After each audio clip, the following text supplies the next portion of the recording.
Hey, welcome back to my channel Endless Pages. I'm Liv and welcome to today's video, which is my first book haul of 2023. So if you didn't know, I set a goal for myself this year and that was not to buy more than 30 books for the whole year. Couple of reasons. One, the obvious one, to cut down on spending the incredibly stupid amount of money I spend on books every year.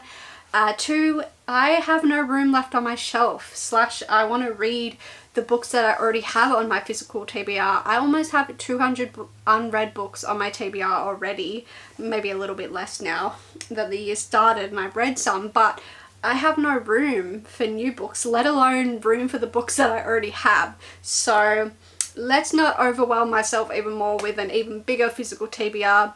That being said, this is a book haul. So I'm a hypocrite. I haven't hit 30 yet, but I'm getting close. I've also decided that I am including in this 30 limit books that I'm gifted, sent, and stuff like that, just because that is still adding to my physical TBR, whether I spent money myself on them or not. So I'm just going to go through all of the books that I have been gifted / bought so far in 2023. So first up, I got Legends and Lattes by Travis Baldree because this just looks so adorable. I'm really lucky that I found this like original cover. I think this is the indie cover. I believe, quote me out if I'm wrong, I believe this was an indie book and then it was recently bought by one of the, I don't know which publishing house, one of the big 5 publishing houses, and they released it with a new cover that I personally just don't like, and I just agree with what people say that the new cover, this one, just doesn't give off cozy romance vibes, which is what this book is. I believe it's about Viv, who's that one, and she was like a bounty hunter and she wants to kind of retire from that and start fresh. So she decides to open like the first coffee house in her town, and then I think it turns into an adorable romance, a queer romance, and it looks bloody adorable and wholesome. And I just, you know, you need a cute refresher. Even me that reads a lot of fantasy and doesn't read a lot of romance outside of like fantasy romance or whatever, I think even I need cute little palette cleansers between big fantasy books. So I've heard nothing but good stuff about this, and I think it would be a perfect cute little palette cleanser between fantasy books. So next up is probably a waste of money, but that is Cersei by Madeline Miller. Why a waste of money? Because I already have a copy of this book in a very similar cover.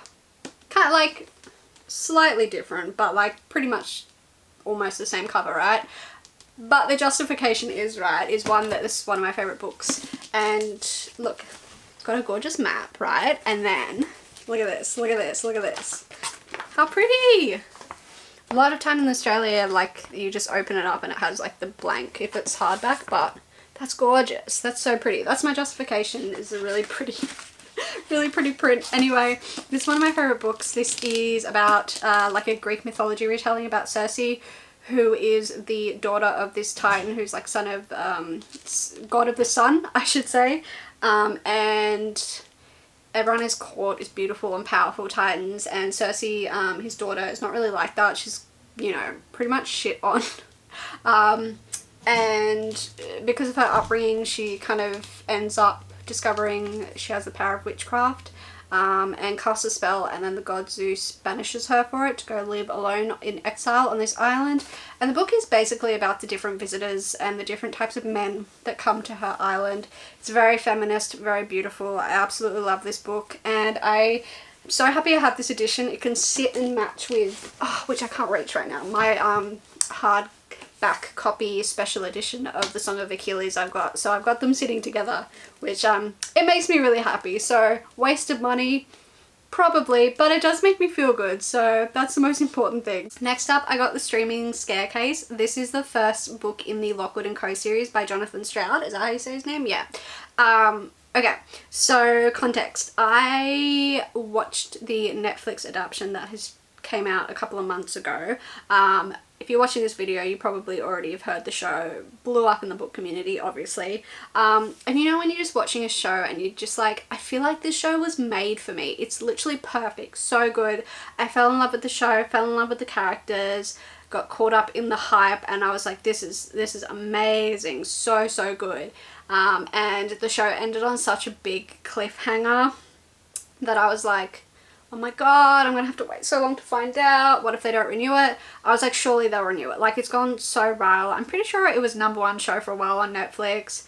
And as of like, I think I found out yesterday, the day before, it's been cancelled. And like, I knew it. I knew they were going to take this away. Netflix continues to cancel good show after good show and keep pushing out absolute garbage and absolute garbage shows that just, oh, don't even get me started. The fury I feel at Netflix cancelling this perfect show, it's annoying. Anyway, I just knew that was going to happen. They cancel any show that I like, and they cancel any good show. So I was like, I have to read the book series. I'm pretty sure this is middle grade technically. Yeah, I'm so mad about the cancellation. So mad. And I know the book community is in just anger about it. Anyone who watched the show was just furious because it was so atmospheric, so fun. Such a cute little romance. Anyway, so I was lucky to get my hands on this copy because when I bought the book a couple of months ago, Lockwood & Co had just come out and they were obviously publishing the TV cover editions, which was so ugly, and I continue to hate TV cover books. And it was hard even just to find the TV cover versions of it. Like, everyone was buying this book, I think, and I luckily in my final bookstore I looked in, I found there was one copy left of the original covers. So I'm very happy to have this in my hands. So yeah, now that the show's cancelled, I may as well just find out what happens in the books anyway. This is a really cool like detective series. So for about 50 years there's been this like ghost epidemic, and there's hauntings absolutely everywhere, and there's like special kids / young adults that, I don't know exactly what their ages are meant to be. I meant to Google that actually. Anyway, and they can see the ghosts. They have like these psychic abilities, like different kids have different like abilities. So kids join these like agencies and they're trained to hunt ghosts. And then we follow this kid called Lockwood, and he has started his own little agency called Lockwood & Co. alongside his little nerdy book friend George, who I love. The newest agent to join Lockwood & Co. is Lucy, and they work together to keep kind of their agency afloat. I know I'm going to love this book because the show is literally one of my favourites of this year. It was absolutely brilliant. I'm devastated that's been cancelled. Not surprised, but devastated. And I always want to read more middle grade. I really want to get into middle grade. So I'm excited to read this. And at least it's not a show without a book adaptation, so I can still be with my characters in, you know, in writing form rather than in Netflix form. Next up, I got 1,000 Ships by Natalie Haynes. This is a Greek feministy retelling of the falling of Troy. So one night Creusa, I think is how you say it. I googled it and that's how they told me to say it. Wakes up and her city is on fire, and it seems as though the endless war between the Greeks and the Trojans is over, and and Troy has fallen. So we follow different women throughout this event. So from the Trojan women whose fate now lies in the hands of the Greeks, to the Amazon princess who fought Achilles on their behalf, to Penelope awaiting the return of Odysseus, and to the 3 goddesses whose feud started it all. So I love anything feminist Greek mythology, so I think I'm going to love it. So the next couple of books all kind of relate and go together. First up, The Priory of the Orange Tree by Samantha Shannon. This chunker. So I bought this because I went to a book signing and I met Samantha Shannon and she signed my books and it was awesome. So cool to meet her. Please don't make me try and explain this, even though I've read it and I gave it 5 stars and it was amazing. But basically we follow like different perspectives. We have Sabran, who is the Queen of Innis. She's like the leader of this. Basically the leadership is like a queendom, all ruled by females, and she is unwed and hasn't had a child, and she needs to have an heir to keep this ancient evil at bay. And then we have Iad, who has joined Sabran's little court as a lady in waiting, but she's secretly a mage that no one knows but her. We also have another perspective of Tani, who is training to be a dragon rider, and then we have one other perspective. Anyway, yeah, so it's basically about this world, and there's like the east and the west in the world, and they're both very different worlds. and they are both about to deal with an ancient evil awakening, and it's fun, and it's queer, and it's got dragons. Yeah, anyway, so I got that one, and then, oh god, this is so heavy, I can't put it down. And then I also got its sequel, not its sequel, its prequel, sorry, A Day of Fallen Night. When I bought this, I was so excited because I thought it was a sequel, and I was like, I'm ready to get back with my crew, and found out it was set like a long time before Priory, which I'm very sad about. But yes, this is just as beautiful, and it is also signed. Yay! And then I also got The Bone Season because I was like, I'll read it before I meet her. It didn't happen, but I'm still excited to read it anyway. Also signed. I actually don't know what this is about. I just bought it because it's Samantha Shannon, and I did know the plot at one point, but I forgot. So this is about the past 200 years. The Scion government has led an oppressive campaign against unnaturalness in London. Clairvoyance in all forms has been decreed a criminal offence, and those who practice it are viciously punished. Forced underground, a clairvoyant underground has developed, combating persecution and evading capture. Paige, a powerful dreamwalker operating in the Seven Dials district of London, leads a double life using her unnaturalness illegally while hiding her gift from her father, who works for the Scion regime. That's right, that's ringing a bell now. Sounds sick. And then my friend was also very sweet and got me a late birthday present, got me the sequel to be signed as well, which was very lovely. So I got that signed as well. Yeah, so I didn't tell you, the first book is Bone Season, and then the second book is The Mime Order. Speaking of gifted, I was gifted Fourth Wing by Rebecca Yarros by my mum, which was so sweet. I was telling her about this and she went and got it for me because she's very, very sweet, so thank you, Mum. This is the latest big thing on Book Talk. Like, every book talker is talking about this book. So I had to see whether the hype was worth it or not. Maybe I'll do a reading vlog. I don't know. Probably doing a buddy read on this, so maybe I'll do Is It a Worth a Hype reading vlog. Let me know if you'd be interested in seeing that. Yeah, so as I said, this is a adult fantasy. This follows this world where there's a war college, and we follow our main character, whose name is Violet, and she was supposed to be like a scribe and just spend her life surrounded by books and, you know, writing and stuff like that. But the kind of commander of the college, her mother, has demanded she actually joins up the quadrant that are training to be dragon riders, which is kind of scary because our main character is kind of really small and fragile, and dragons don't really tend to bond with fragile kind of people. Yeah, so everyone's kind of out to get Violet because of this. Like, some people just want to get at her because she's like the commander's daughter, and some people are just so jealous and would kill at the opportunity to try and become a dragon rider. Every day the war grows more and more deadly. The kingdom's wards are failing, and Violet thinks the leadership are hiding quite a dangerous secret from them. So I really hope I love this. I really hope it's not overhyped. I'm very terrified that it is overhyped, but we will see, and I'm excited at the chance to do a buddy read. Next up, I got a sequel, and that is the Well of Ascension by Brandon Sanderson. This is the second book in the Mistborn trilogy. I read the first book, The Final Empire, early this year, and 5 stars, incredible. So I'm really excited to continue on. The first book is set in this world where there's a guy called the Lord Ruler, and he rules with fear, and he is an incredibly bad person. He treats this group of people called the Scar as basically slaves, and they live in horrible conditions. Horrible. So an uprising is kind of brewing with 2 people at the head. We have Kelsa, who is like a criminal mastermind, and we have Vin, who is kind of like a street criminal who has to learn the power of allomancy. The magic system in the first book was just incredible. I fell in love with the characters. I fell in love with the magic system. So cool. The ending of the first book was really interesting. It kind of reminded me of, without spoiling too much, like the end of Ant-Man 2, that kind of vibe. If you know the ending, you kind of know what I mean without spoiling, but that kind of like kind of ending.